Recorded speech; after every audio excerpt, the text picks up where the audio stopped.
Okay, so I told you to ask me anything last Tuesday. You asked me a lot of questions. I have them all here. I will be reading them to you. I will be trying to respond to every single one of your questions. I may end up with a super long video, so I apologize in advance because I do tend to talk a lot. But I want to make sure that I take each and every single one of your questions, the ones I selected, very seriously, okay? So let's begin. The first thing I want to talk about is address the fact that I am wearing a Stanford sweatshirt. I don't know if you're able to see it.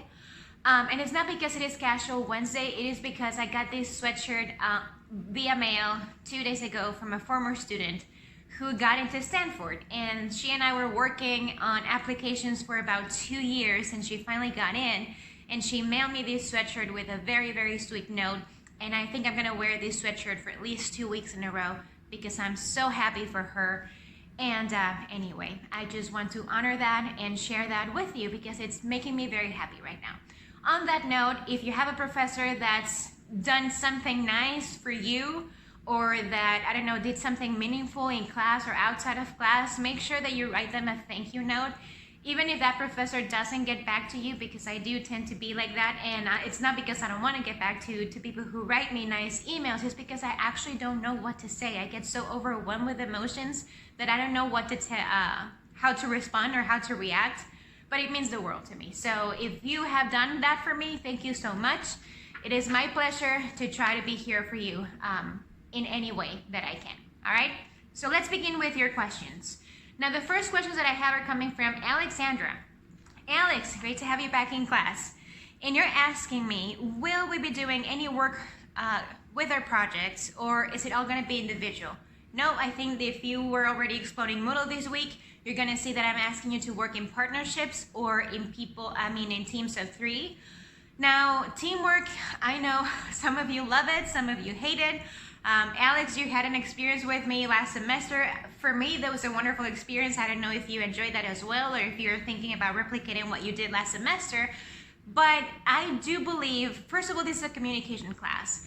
And communication is 100% reliant on collaboration. So by nature, a discipline is interdisciplinary. So when you become a professional in this field, you are expected to talk to clients, to talk to customers, to try to build connections and network with people so that you can actually reach audiences, mass audiences, big audiences. Chances are you're likely to end up working in some sort of PR, management, but always working with other human beings. So collaboration, interaction, and teamwork are crucial. So yes, most definitely yes, you will have teamworks. And I'm looking at partnerships in particular because I know that some of you are not in the country right now given the situation with COVID. And in the past, particularly last semester, what I noticed is that for that one person who's not in the country, it ends up being really bad that they have to wake up at 3 a.m. or 4 a.m. because they're trying to work with a team. And so that's not fair. So that's why I'm only asking you to work with another person so that you have another human being with whom you can interact and also learn the same content at the same time. So that is my answer to your question. See, I told you I was going to go on and on.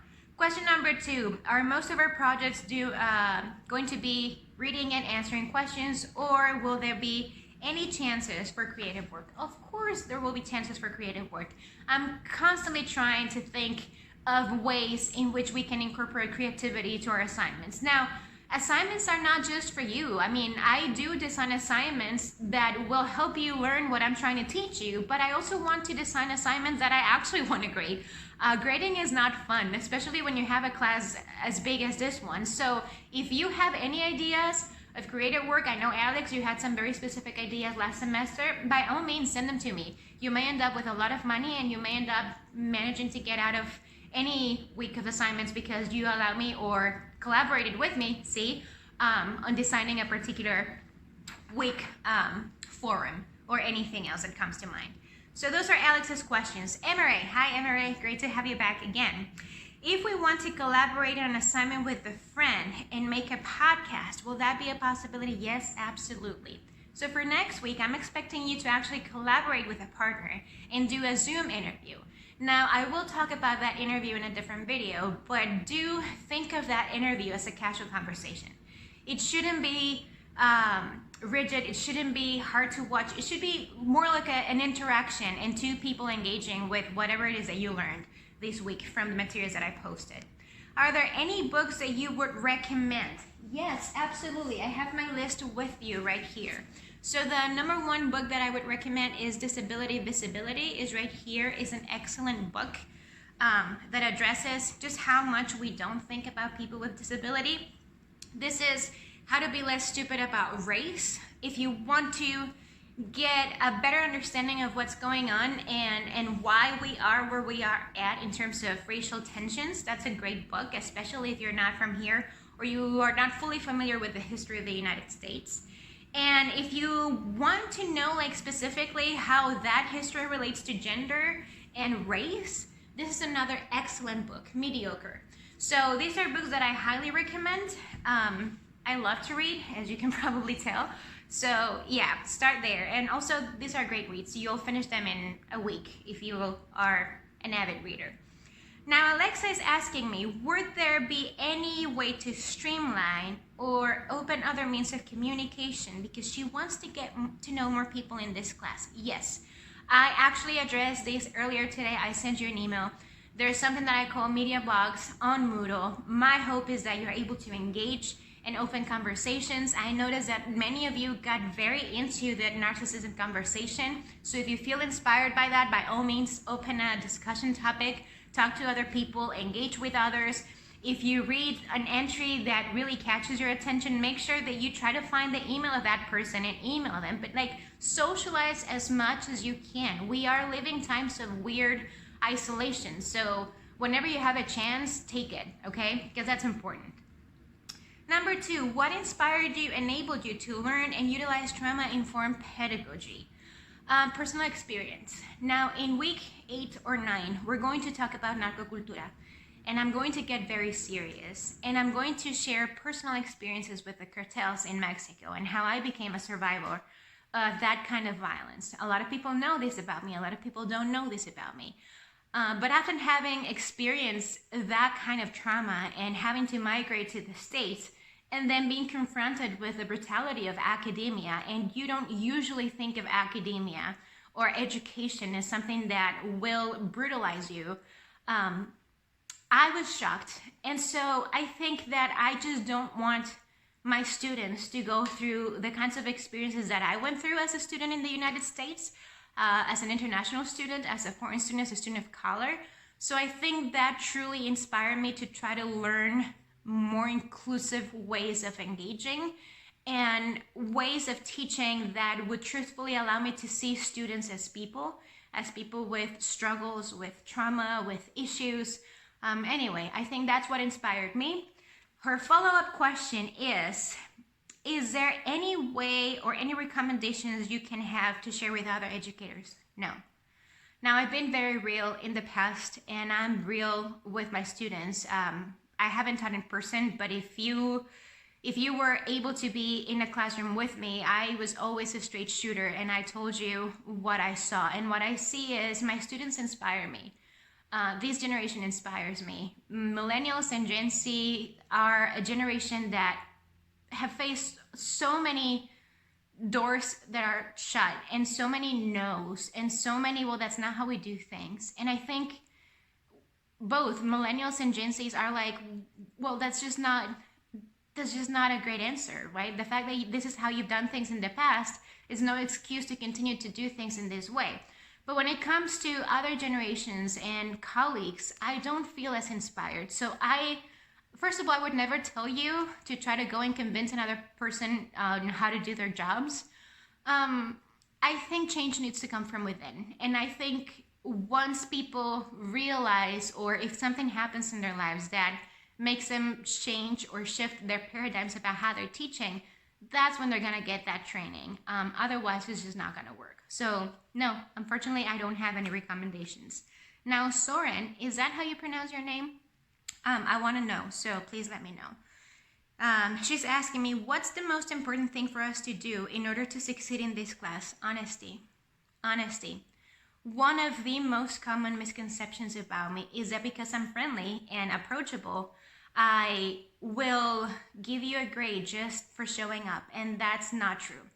I have never given a grade that is not deserved, and if you look at my grading record, I fail people as much as my colleagues do, maybe for different reasons. So what I can promise you is that I will give you a lot of chances to resubmit, but you have to do the work.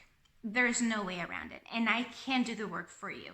Now, what I would encourage you to do is, in the same way that I am trying to be as honest as I can with you, if for some reason you're not able to complete an assignment, and by the time you have that second chance due, something happens that you are not able to complete an assignment, or something happens in your life that makes you just step away from school for 2 or 3 weeks and you miss work, what I'm gonna ask you to do is, before you submit something with no quality at all, please talk to me, and I am 100% more willing to work with you if you have 8 or 10 weeks of high quality work than if you submit 14 weeks of work with no quality.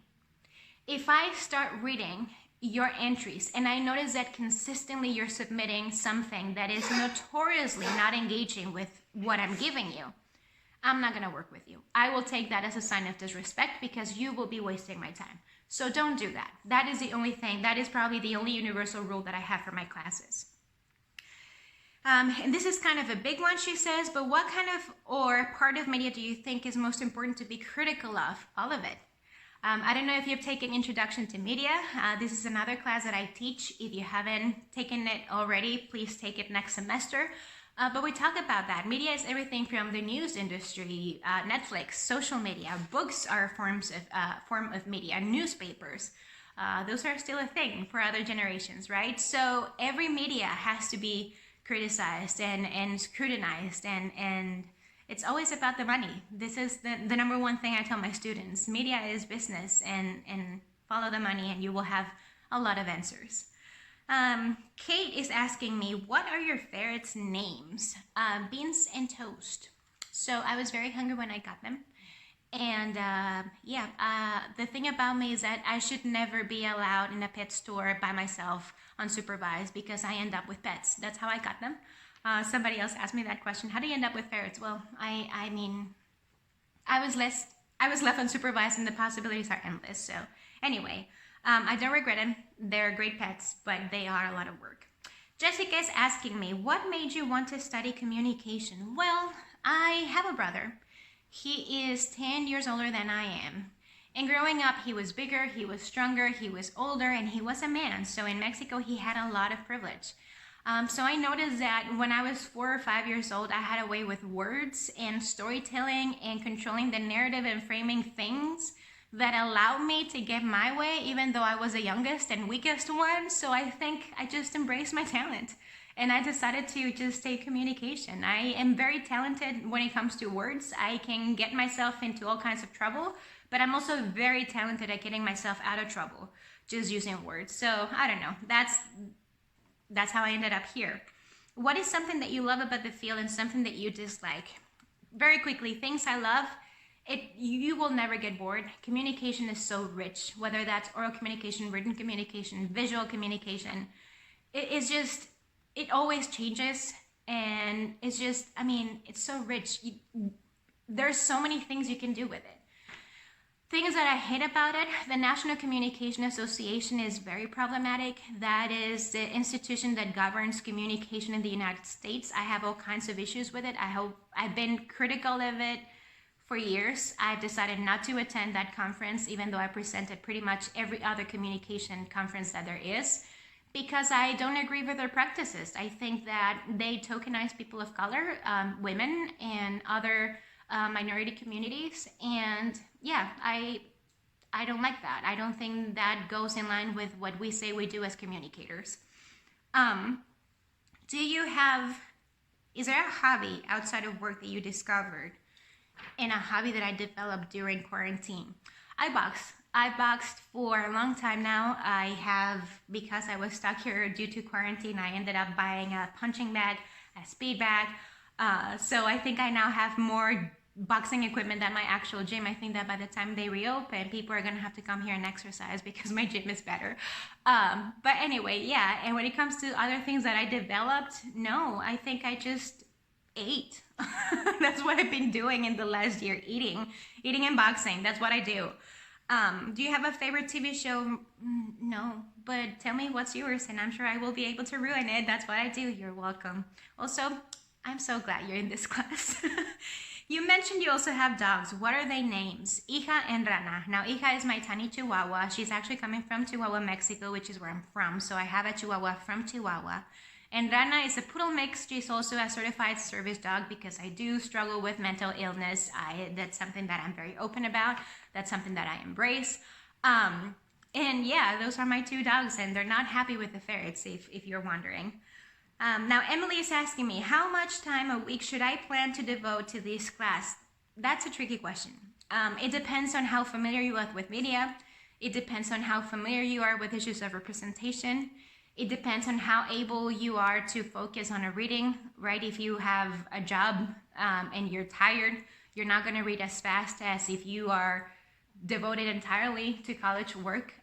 So I don't feel comfortable telling you exactly what to do. The only thing I can tell you is I designed this class in the same way that I do design in-person classes. So I tried to come up with 3 hours worth of content for you with quality content. And that's what I created for every module. I think there's only 1 week where I'm giving you very, very difficult readings. I'm still trying to think of ways to approach that particular week because it's truly important and it's gonna set the tone for the rest of the class, the rest of the semester. But other than that, I think the materials are very friendly. Documentaries and a few readings, most of them are not academic, so it's really up to you and your skill and your time.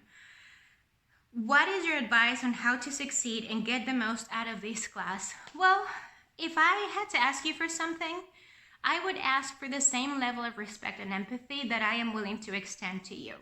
Now, in the same way that I understand that you are students with struggles and lives and issues and everything else, I want you to recognize that I am also a person. That this uncertainty that you're feeling, I am feeling it too. That this isolation that it's probably impacting you, it's impacting me. That in the same way that you are feeling kind of lost because you're not meeting with a professor every week, I do feel kind of lost because I don't know if you're following the material, especially in this format. So if I were to ask you anything, it would be just be empathetic with me and bear with me. I'm trying. And I want you to recognize that I'm trying the best I can. Now, I do think, and I have been very intentional about making sure that every single piece of content in this class is relevant, that even if you don't pursue a career in communication, you still find value in this class because all of us are media consumers. So if you walk into this class thinking that you're going to learn something that you didn't know before about media representation, that's all I'm asking for. You will definitely learn something, I promise that. On that note, again, the only thing I'm asking for is honesty. And if you, for some reason, you just can't complete the work, just be honest about it. But don't pretend that you're doing the work when you decided not to read the instructions or when you didn't read the materials, because I can tell. So be respectful and be mindful of the fact that I also have very little time on my hands. So don't waste it, because I will try to not waste yours. And lastly, Corinne is asking me, would there be any way for the class to virtually meet? Yes, I will be sending invitations with Zoom links so that we can meet and talk to each other and see each other's faces. But I'm waiting until we get more acquainted with the content of the class. So that's going to happen probably by week 4. But yes, definitely, we will have a couple of chances to do that. Now, I'm still thinking about how to go about watching documentaries. Somebody suggested Netflix Party. The thing, though, is that a lot of the things that I want you to watch are not on Netflix. So I'm still working with the library to see if we can get some sort of streaming online. If that ends up working out, I will email you and give you all the details. So stay tuned. I still don't know how that's going to work. And the last question, what is your favorite movie? Oh man, I should have prepared this one. I don't think I have one. Again, once you become a media scholar, you're kind of messed up and you can't enjoy media anymore. That's sad, but it's very true. You do become very critical of things. I will say, however, that the reason why I picked Coco and Soul for the last movie analysis that you will have to do is because I want the semester to end on a positive note. And I think that both movies do a decent job in terms of representation. So that's kind of what I can give you right now. That's all I have for you. If your question didn't make it to this video, it's probably because I already responded to that question. So I'm just gonna ask you to make sure that you are watching all the videos, that you pay a visit to that mini section that I opened called frequently asked questions. Many of the questions I received are actually there and have been there for 2 weeks. So please do me a favor and go back and read that, because I made that for a reason. So just make me feel that what I'm posting and the time that I'm investing in these kinds of things is worth it. Anyway, that's what I have for you. Have a good night, and thank you for staying. Bye.